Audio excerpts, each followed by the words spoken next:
Om Shanti everyone. So today we are going to discuss about experiments with inner powers. So before proceeding, it will be nice if you all can spend few minutes on meditation.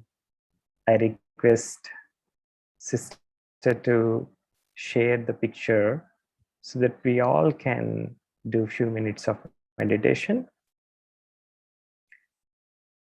Sit back. Keep the body in comfortable posture.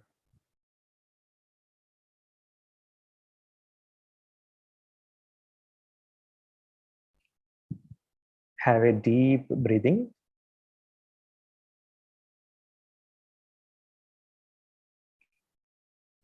Slowly release all the negative energies from the body.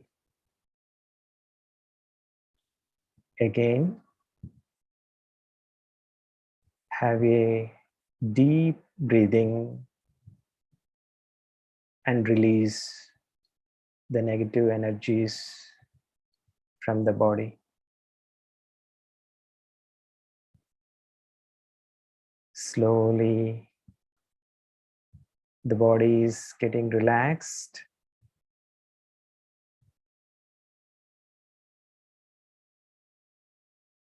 Now, I gently shift my attention to thoughts.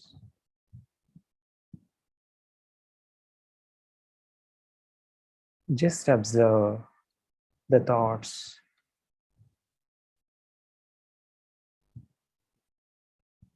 as a flowing river.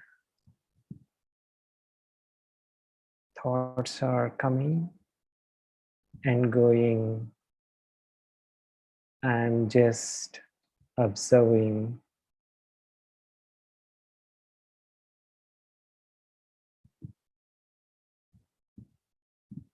As I observe, slowly thoughts are settling down.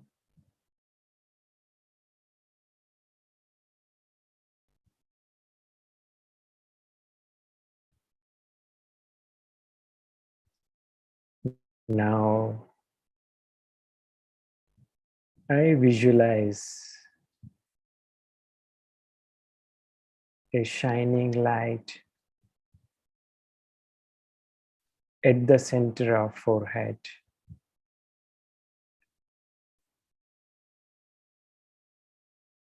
Bright, shining light filled with peace. I experience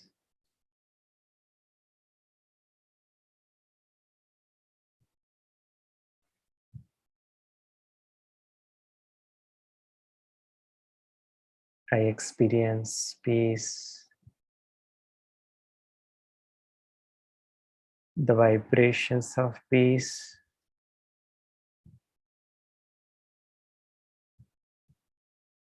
emanating from my forehead,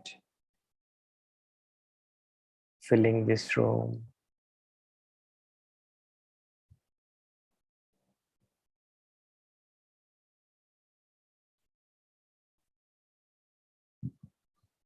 I'm a peaceful soul. I'm a soul embodiment of peace.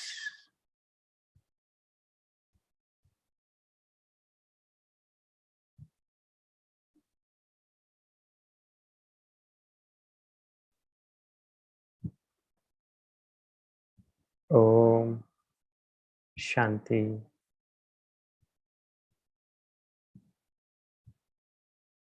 Om Shanti.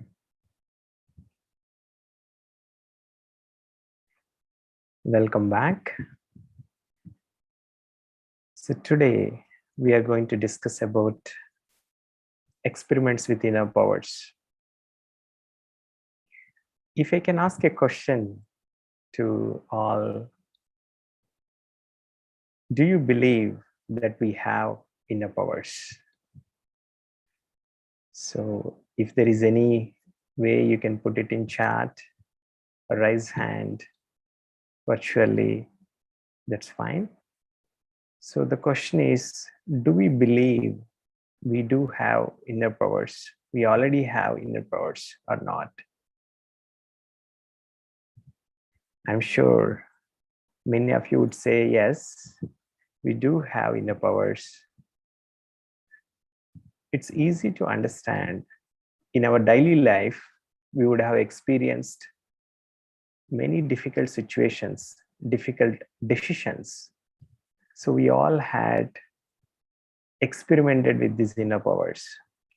But what is the reason why we do not have access to these inner powers all the time? Why we experience these inner powers sometimes, but not all the times? An interesting example we can discuss is, many times we do say that I can't tolerate this situation. I can't tolerate this person. So we specifically use the word can't, is not able to. So when I use these words, basically what I am expressing is I am limiting my inner powers. I'm unable to express my inner powers. I'm creating a boundary around my inner powers. So as I create restriction for my inner powers, naturally it stops getting expressed. So rather, if we can visualize and understand inner powers as like a mother to the soul, just like a mother sustains a child. So without mother, naturally the sustenance and nurturing for a child will be very limited. So even a body, if it is not properly nourished, it starts feeling weak. In the same way, when we stop expressing the inner powers, soul starts feeling weak. So the best way is come out of our own imposed limitations and start expressing inner powers in difficult situations, in all the situations, in fact. So now in this session, we will learn about some of the key inner powers. How do we bring it into the daily life?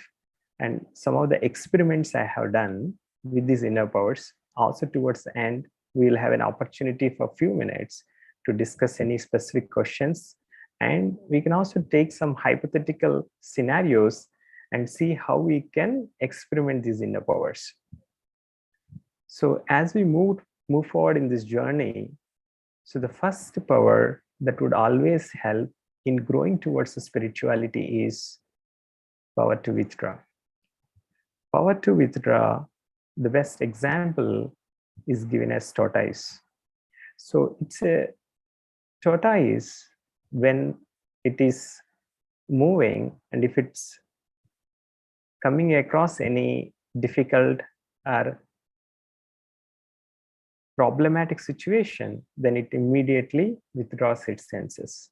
So what it actually representing is, when any difficult or negative situations coming along our way, difficult or negative people coming along our way, I am withdrawing my attention, energy away from these negative influences.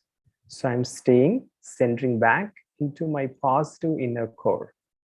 I'm acting based on my inner values.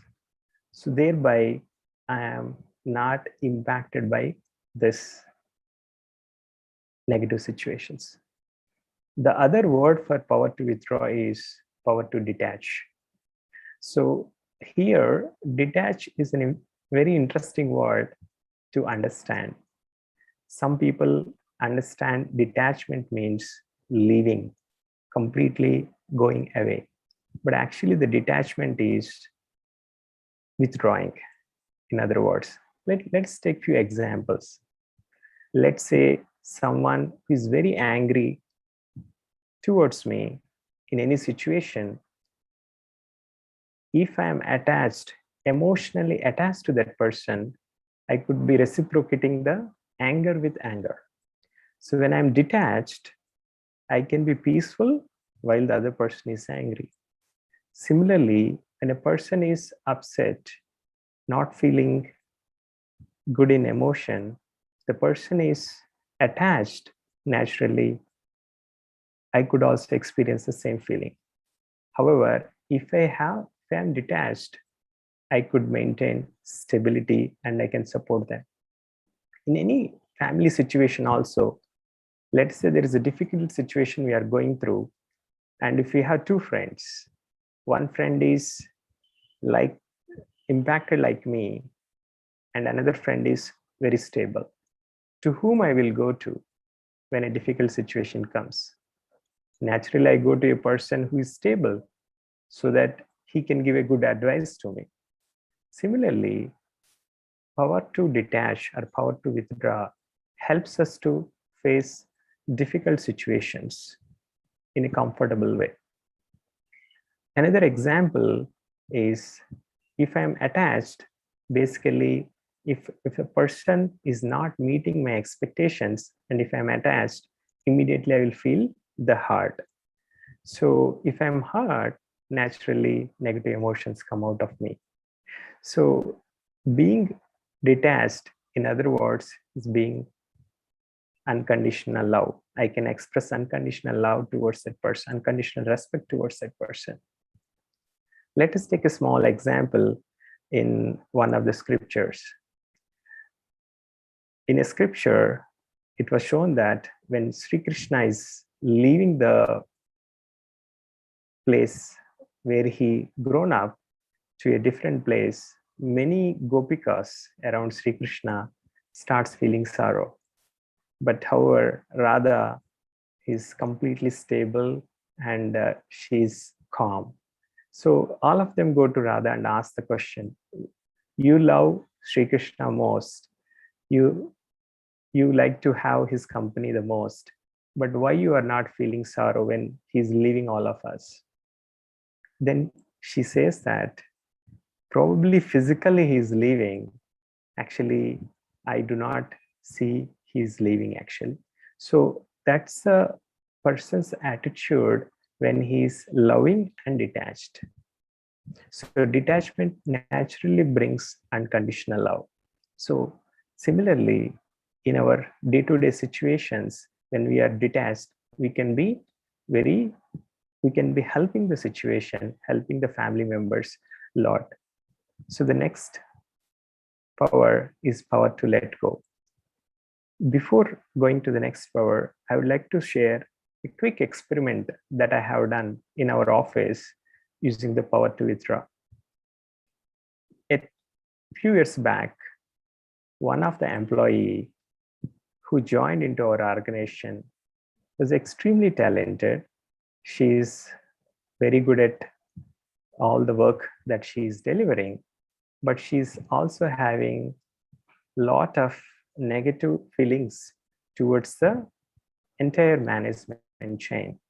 So she constantly used to express her negativity. So many people used to come to me and she's expressing like this. So in beginning, started having a chat and understand that she has a not so good experience from her past employer. So she's kind of recorded those emotions and kind of repeating those emotions in this new company as well. So even though she's expressing these emotions, we continued to give respect to her. We continued to put her ahead. And in a matter of 6 months to 1 year, the person realized the beautiful relation with manager and employee. And she's the first person came forward and said that I want to learn meditation. I want to visit headquarters of BrahmaKumaris to understand this new attitude, new thinking. So it really plays a lot it really pays out a lot in our daily life. It's just that we need to access and use these powers in all situations. These powers are always with us, just we need to bring it into action. So the next power is power to let go. So as we have seen that power to withdraw helps us to stay away from negativity. And then the next power naturally comes is let go. So we can easily let go the past in the sense, the difficult moments that we had experienced in our past life, probably this life or even from the previous lives. And we could also let go expectations from others. We could also let go guilt, like the wrongdoings, that the mistakes happened through us in the past life. And the fourth one is we could easily let go attachment to our own ideas. So as we experience and use power to withdraw, then naturally the next power comes is let go. When I stay back and being withdrawn, the let go naturally happens because I understand other person's attitude. I understand that other person thinking pattern is different than me. And also, when my source of inner strength, when my source of self-respect is not specifically attached to one particular position or one particular achievement, it's very easy to withdraw from that particular idea. For example, in our office, we used to have multiple discussions around various ideas. This is also another experiment I constantly perform. Share the ideas, but always stay away from the conclusions. Let the team continue to work on and not hook myself into an idea that I have shared. This is another principle that is taught in Raj Yoga as well, master and child relationship. So while sharing the ideas, be a master. While listening from others, be a child, and let the conclusion happen naturally. So when I let go attachment to my ideas, naturally the best will come out, and it will be good for the team, company, and the group. The next power is power to tolerate. A lot of people think tolerance is somewhat negative. Tolerance means I have to bear the pressure. I have to bear the negativity of the other person. But if I'm counting, if I am feeling stressed, burdened with the situation, then naturally it means that I'm not actually tolerating. Probably outside I'm staying calm, but inside I am not calm. My mind is constantly saying something I'm ignoring. So that's not actually tolerance. But actually, if we go through this journey of power to withdraw, and then power to let go, naturally the third power that comes into action is power to tolerate. We won't even feel that I'm tolerating. We won't even count how many times I'm tolerating. Because naturally in a family or in a workspace, my way of living, my way of acting and behaving is different from the other person. So if I practice the journey of these three powers, then tolerance will not be actually tolerance. It will be a smooth journey. And the last power that we'll discuss today is power to accept. So a lot of people ask this question, okay, so if power to accept means I just accept whatever the other person does. Even if, let's say, child is not doing right actions, not taking right decisions, so does it mean I just accept what they say? And even if I try to convince them, if they're not in a position to understand me, what I'm supposed to do. So power to accept gives a clear understanding that I'm accepting the person as is. I'm accepting the situation as is. I am not thinking about the negativity involved in the situation. I am I already understood the gravity of the situation, accepting the situation and person, but I start focusing myself on the solution. Because unless I accept the person or the situation, my mind would not go towards the solution. It stays back in the problem, and I keep questioning why this happened, why this person behaved like this, what exactly happened. So all these questions keep coming in my mind because I haven't accepted the situation or the problem. As I accept, I can move into the solution. So this is naturally the 4 powers that we are discussing today, which will really help us to face many of the situations that we come across in our daily life. So since we have only few minutes, I would stop here and request if anyone has any questions, or we can discuss this, we can take up a hypothetical situation and discuss your views as well. Thank you. If you have any quick questions, happy to answer.